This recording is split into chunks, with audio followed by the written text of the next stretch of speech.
The last we saw David, he was on the run. He's in the wilderness. That time in our lives when it's dry and difficult and hard. But God was with him, and God also sent him a wonderful messenger of encouragement, and none other in the person of Jonathan. Now, if you've been following the story, you know that Saul hated David. He feared him because he knew that God had chosen David to replace him and remove his dynasty from the nation of Israel. But Jonathan was Saul's oldest son. He was the one who would rightfully become the next king of Israel. But what did he do? He went out into the wilderness. He met with David and he encouraged him.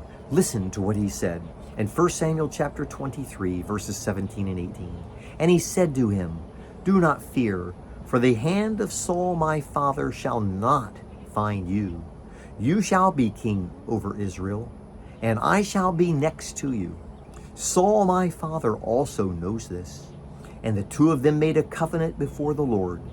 David remained in Horesh, and Jonathan went home.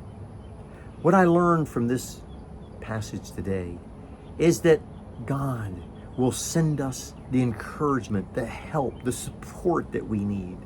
But I am so impressed with the life of this young man, Jonathan.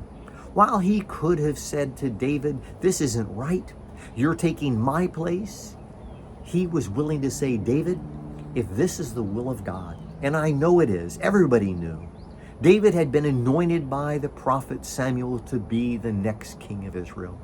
And rather than resist it, rather than resent it, we have a wonderful example in the life of Jonathan of a man who not only allowed God to do this, but actually cooperated with the Lord. When we are asked by God to go through hard and difficult times, when we are facing things that may seem unfair or things that may seem beyond our ability to handle, we need to have the same attitude of Jonathan, and that is an attitude of full surrender. David, he said, "My dad is not going to remain king. You're going to be the king. I'd be glad to be the number two man, standing right behind you. But David, I know God has chosen you." Can you say in your life that you are that surrendered to the will of God?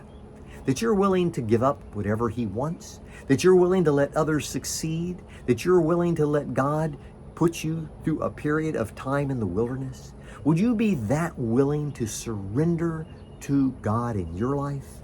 I think Jonathan is a wonderful young man, and he reminds us that a life of surrender to the Lord is a life that demonstrates that we truly love God with our heart and soul and mind and strength. So today, are you surrendered fully to the will of God?